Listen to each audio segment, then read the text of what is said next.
বোতল দিয়ে সুন্দর সুন্দর কাচের চুড়ি।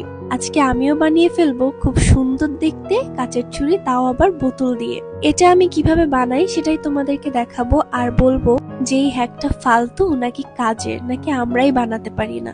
তো প্রথমে এখানে আমি কেচিটাকে গরম করে নিচ্ছি বোতলটাকে কাটার জন্য, মানে ছিদ্র করে, যাতে আমি গোল গোল রাউন্ড করে কাটতে পারি। আশা করি তোমরা দেখলেই বুঝতে পারবে।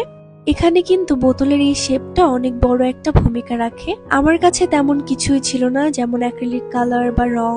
তবে এর আগে একবার আমি ট্রাই করেছিলাম, তখন অনেক ভালো হয়েছিল। দেখি আজকে কি হয়।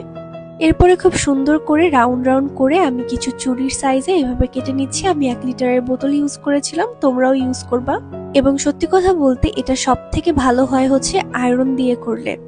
আমরা আয়রন প্রেস করার পরে যেভাবে দাঁড়া করিয়ে রাখি, সেভাবে যদি তোমরা এটাকে হিট দিয়ে চুড়ির শেপে নিয়ে আসো, দেখবা অনেক ভালো হয়।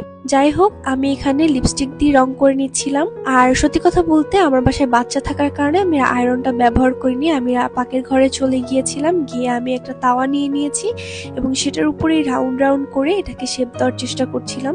আমি যখন প্রথমবার এটা ট্রাই করেছিলাম তখন আয়রন দিয়ে ট্রাই করেছিলাম, তখন চুড়িগুলো অনেক বেশি সুন্দর হয়েছিল।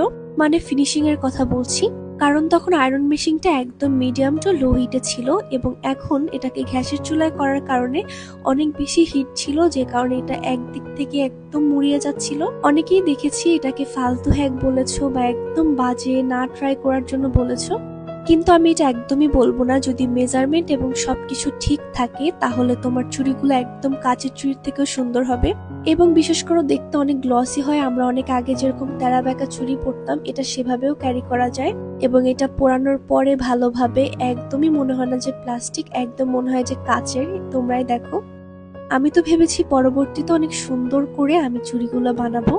তো তোমরা চাইলে সাবধানে ট্রাই করতে পারো 2-1 বার ভিডিও দেখে।